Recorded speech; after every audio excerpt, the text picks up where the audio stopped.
বাংলাদেশ জামাত ইসলামী কুষ্টিয়া জেলা শাখার ইবি থানার অন্তর্গত ঝাউদিয়া ইউনিয়ন পরিষদ জামাত ইসলাম কর্তৃক আয়োজিত আজকের এই কর্মী সমাবেশের ঐতিহাসিক কর্মী সমাবেশের সম্মানিত সভাপতি প্রধান অতিথি আমাদের অভিভাবক এ জেলার শ্রদ্ধাভাজন আমির অধ্যাপক মাওলানা আবুল হাশিম স্যার, বিশেষ অতিথি বাংলাদেশ জামাত ইসলামী জেলার শ্রদ্ধাভাজন সেক্রেটারি অধ্যাপক সুজাউদ্দিন জর্দা, উপস্থিত আছেন এখানে সহকারী সেক্রেটারি খায়রুল ইসলাম রবিন ভাই, জেলা ইউনিটের সম্মানিত সদস্য হামিদুল ইসলাম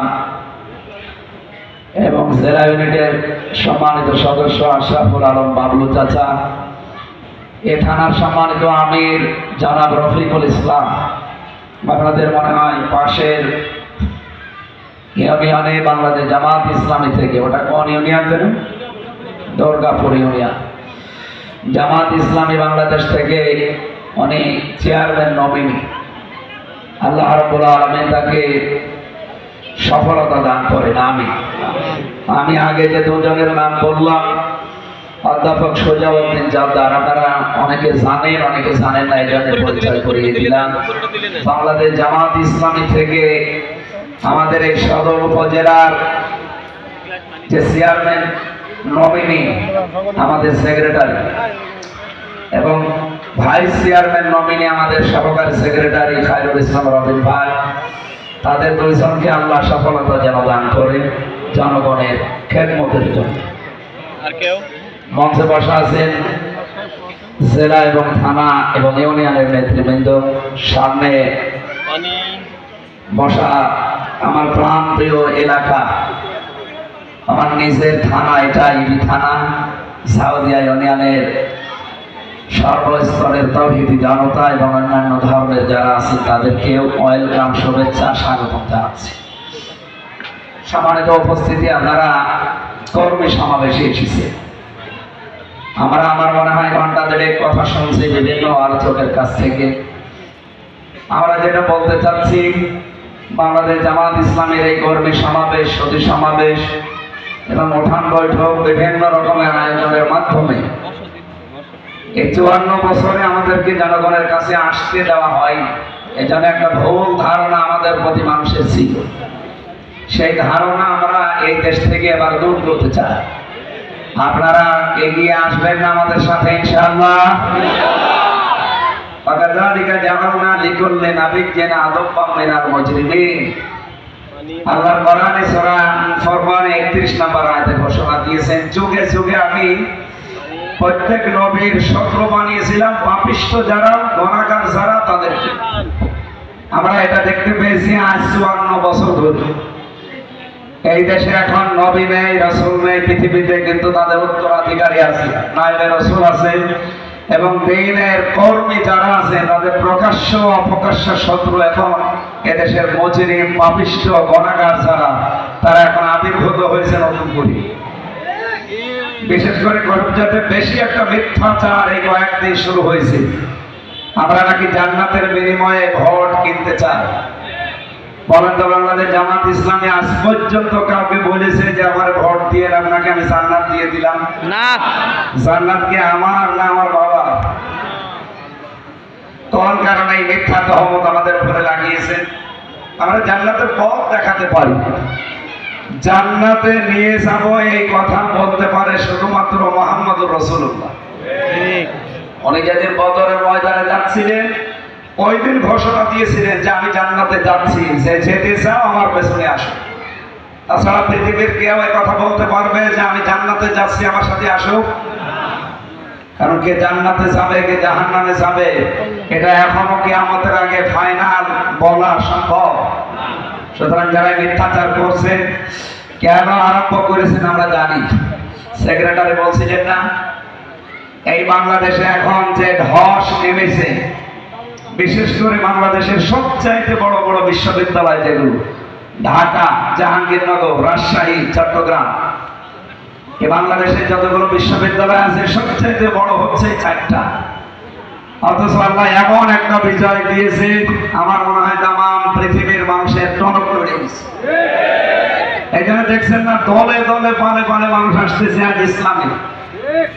আমি কালকে এক জায়গায় মাহফিল ছিল ফরিদপুরে, বলেছিলাম আপনাকে আমি এই ফতোয়া সমস্ত আলেম ওলামার পক্ষ থেকে দিতে পারি।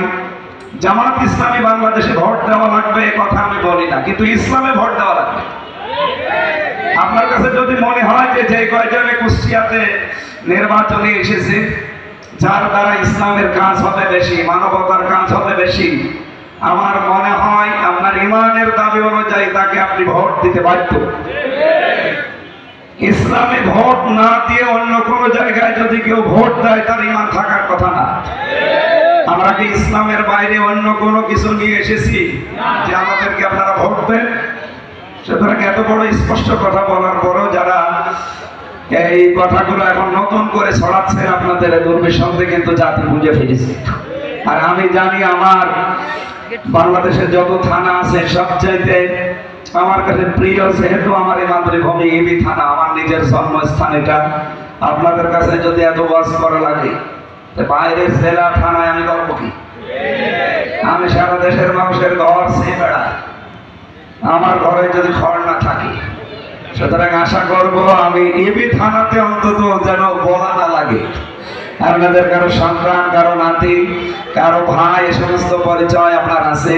আর এই জেলার ভেতরে সবচেয়ে বেশি আত্মীয় স্বজন আমার এই থানা। এখানে আমার মনে হয় একটা মানুষও বাদ যাবে না রক্তের সম্পর্কের দিক থেকে। সদর থানাটা নিয়ে বিভিন্ন মানুষ বিভিন্ন কথা বলছে, সেটা আমি বাদ দিলাম। এবি থানা নিয়েও যদি কথা শোনা লাগে আমি মুখ দেখাতে পারবো, আপনাদের একটা বদনাম না? আমরা চাই আগামীতে এতদিন যে কথাগুলো বলেছিলাম এগুলো যেন বাস্তবে রূপ দিতে পারে। বাস্তবে রূপ দেওয়ার জন্য যে জায়গা দরকার, ওই জায়গায় যদি যেতে না পারি খালি ওয়াজ করে কাজ হবে। কয়েকদিন আগে একজন মান্যত করেছিল আমার গ্রামে যে ছেলে যদি বিদেশে যেতে পারে তো গাছের গান দেব। একটা মান্যত হইল। আর যারা করেছে তারা গ্রাম্য মানুষ হয়তো না জেনে করেছে। তাদেরকে বললাম যে এই মান্যত তো যাইছিলেন, মান্যত হবে কার নামে, আর আপনি কি করবেন? সুতরাং এই শিরকি কাজ কারবার বন্ধ করা দরকার। যেভাবে হোক ওটা বন্ধ হয়েছে। এখন আর এক দল শুনছে ওই পাড়াতে তারা উঠে পড়ে লেগেছে যে আমরাও এবার দেব, কে বাধা দেয় দেখব। আমি কুষ্টিয়া বিশেষ করে এবি থানা আর আমার পাটিকাবাড়ি ইউনিয়ন এই থানার উপরে দাঁড়িয়ে বলছি যতটুকু আল্লাহ সে পর্যন্ত নিয়ে এসেছে এ পর্যন্ত থেকে আমি বলতে পারি এই থানার ভেতরে আল্লাহ রসুল বিরোধী কোনো কাজ আমরা হতে দেব। আপনারা এই দাবির সাথে একমত আছেন না? সুতরাং আগামীতে যদি ওইরকম জায়গায় বসা যায় অবৈধ যত কাজ আছে সবগুলো বন্ধ করা সম্ভব হবে ইনশাআল্লাহ। শুধু ওয়াজ করে ও পর্যন্ত যাওয়া যায়। আপনি আল্লামা সাঈদীর এলাকা দেখেন, 100 জনের প্রায় 55-60 জন হিন্দু মানুষ। তারা তার কথার উপরে বিশ্বাস রাখার কারণে এলাকাকে তিনি এমন জায়গায় পৌঁছিয়েছে, শুধু সরকারি বাজেট না, দেশি বিদেশির বহু টাকা পয়সা এনে নিজের এলাকাকে যা করেছিলেন, আমারও আশা আমরা ওরকম করতে পারবো। আমার সবচাইতে বড় ঝামেলা আমাদের এবি থানার ভেতরে বিশেষ করে রাস্তাঘাটগুলো খুব চিপা। এগুলো যারা দখল করে আছে রাস্তাগুলো যদি দুই দিকে অন্তত 2 হাত করেও বাড়ানো যায় তাহলে যে ঝামেলাগুলো আমরা বহন করি এই ঝামেলা আগামীতে থাকবে ইনশাআল্লাহ। আর এগুলো যে সম্ভব করতে পারবো এটার বাস্তব আমি পড়াশোনা করেছি। কারণ বাজেট যা আসে আমি এর আগে বলে নিয়েছি 100 টাকা 3 টাকা খরচ করে 97 টাকা আল্লাহর ওলিরা খেয়ে ফেলে। এবার আর খাওয়া হবে? যদি ইসলাম আসে আর আমরা যদি আসতে পারি 100 টাকায় রাস্তায় ব্যয় হবে ইনশাআল্লাহ। কাবি খা যেটা কাজের বিনিময়ে খাদ্য, আসলে যারা কাবি খা নিয়ে আসে তারাই খেয়ে ফেলে। এটা কাজের বিনিময়ে খাদ্য হিসাবে ব্যবহার হবে ইনশাআল্লাহ। সবচাইতে বড় বিষয় কুষ্টিয়াতে কর্মসংস্থান দরকার। আমরা আশা করছি আগামীতে যদি ইসলাম এদেশে আসে আর আমরা যদি আসতে পারি, কমপক্ষে এদেশে যদি বিশেষ করে আমার এই সদর আর এবি থানা মিলে 10,000 যুবকের কর্মসংস্থান তৈরি করা যায়, এরা বাইরের দেশে গিয়ে রাস্তা ঝাড়ু দেবে না, টয়লেট পরিষ্কার করবে না, থালা বাসন মাজবে না ইনশাআল্লাহ। এই দেশে উত্তম একটা কর্মজীবন আমরা তৈরি করতে পারবো, যা আছে রাষ্ট্রের দায়িত্বে সম্ভব। সুতরাং কোন মিথ্যাচারে, কারণ মিথ্যা প্রলোভনে যত মানুষ মিথ্যা ছড়াচ্ছে তাদের দিকে না তাকিয়ে আমি আল্লাহর কোরআন দিয়ে যেহেতু কথা বলি, আশা করছি আমাদের দিকে বিশ্বাস করে একবার এর জন্য টেস্ট করার জন্য হলো আপনারা দেবেন, আমরা আপনাদের মর্যাদা রাখবো ইনশাআল্লাহ। আমার নিজের থানা এই জন্য আর বেশি কথা না বলে দোয়া চেয়ে দোয়া করে আমি বিদায় দিচ্ছি। আল্লাহ আমাদেরকে সফলতা দান করে। আসসালামু আলাইকুম।